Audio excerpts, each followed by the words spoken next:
S, வீடு, schools, hotels, store room இங்கெல்லாம் partition wall கட்டணும்னாலும் இப்போ பில்டிங் போனஸோட first choice Renocon Rapid Wall Panels. குருவை, சம்பா, தாளடி எப்போவுமே ஒரு போக தான் பாதிக்கும். இந்த முறை எல்லாமே பாதிச்சிருக்குது. குறிப்பாக வேதாரண பகுதி பூரா நேரடி விதைப்பு மானாவாரி எல்லாமே முழுகி கிடக்கு. இப்போ நான் நிற்கிற பகுதி நரிமண பகுதி அறுவடைக்கு தயாரானது பூரா குருவையும் முழுகி கிடக்கு. நெல் எடுக்க முடியல, லாரி பற்றாக்குறை, இந்த மாதிரி ஏகப்பட்ட பிரச்சனைகள் இருக்குது. சம்பா நேரடி விதைப்பு நாட்டாங்கலம் எல்லாம் பாதிச்சிருக்கு. குறிப்பாக தூர்வாராதும் காரணம் சொல்லலாம். எல்லா இடத்துலையுமே தண்ணி வடியாத காரணம் சரியான முறையில் தூர்வாடுறது கிடையாது.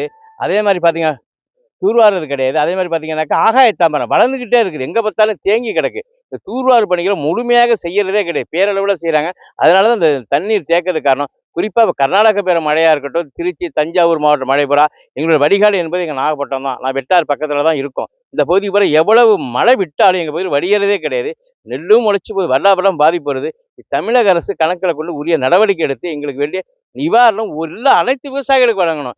குறிப்பிட்ட விவசாயின்னு சொல்ல முடியாது. எல்லாருமே மிகப்பெரிய பாதிக்கப்பட்டிருக்கோம். திருமர்கள் பூரா அப்படியே மூழ்கி கிடக்குது. ஆலத்தூர் அந்த பகுதி பூரா, தலைஞாறு பகுதி அதே நிலைமை தான். ஒட்டுமொத்த நாகப்பட்டினமே இந்த மழையினால ஸ்தம்பிச்சு கிடக்கு. எங்கள் மழை மட்டும் இல்லை, மேற்கக்கூடிய மழையும் எங்கள் மேலே விடியறதுனால நாங்களும் ரொம்ப கஷ்டத்தில் இருக்கோம். உடனே நடவடிக்கை எடுத்து நெல் கொள்முதல் அனைத்து பணிகளுக்கும் துரிதமாக நடவடிக்கை எடுக்கணும்னு சொல்லி விவசாயிகள் சார்பாக கோரிக்கை வைக்கிறேன்.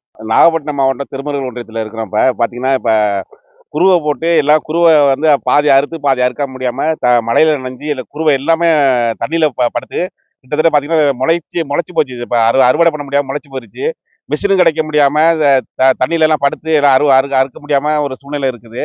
இப்போ இது என்னென்னா பார்த்தீங்கன்னா, அடுத்தது சென்டரில் வந்து அறுத்த நெல்லுக்குன்னு போட முடியல. கிட்டத்தட்ட ஒரு சென்டர் பூரா நெல் தேங்கி இருக்குது. மூட்டை எதுவும் வெளியாகலை. கேட்டால் லாரி இல்லைன்றாங்க. கிட்டத்தட்ட 8000 மூட்டை பிடிச்சிருக்காங்க. கிட்டத்தட்ட ஒரு 2000 மூட்டை தான் வெளியாக இருக்குது. 6000 மூட்டை அப்படியே இருக்குது. அதனால விவசாயிகளோட மூட்டை கிட்ட 10,000 மூட்டை போடாமல் இருக்குது. இப்போ இந்த மழை வர பெய்யுது, நெல்லை விட உலர வைக்க முடியல. ரொம்ப கஷ்டப்பட்டு இருக்கிறாங்க விவசாயிகள்.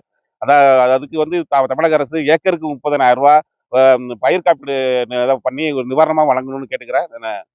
பணங்குடி சக்தி.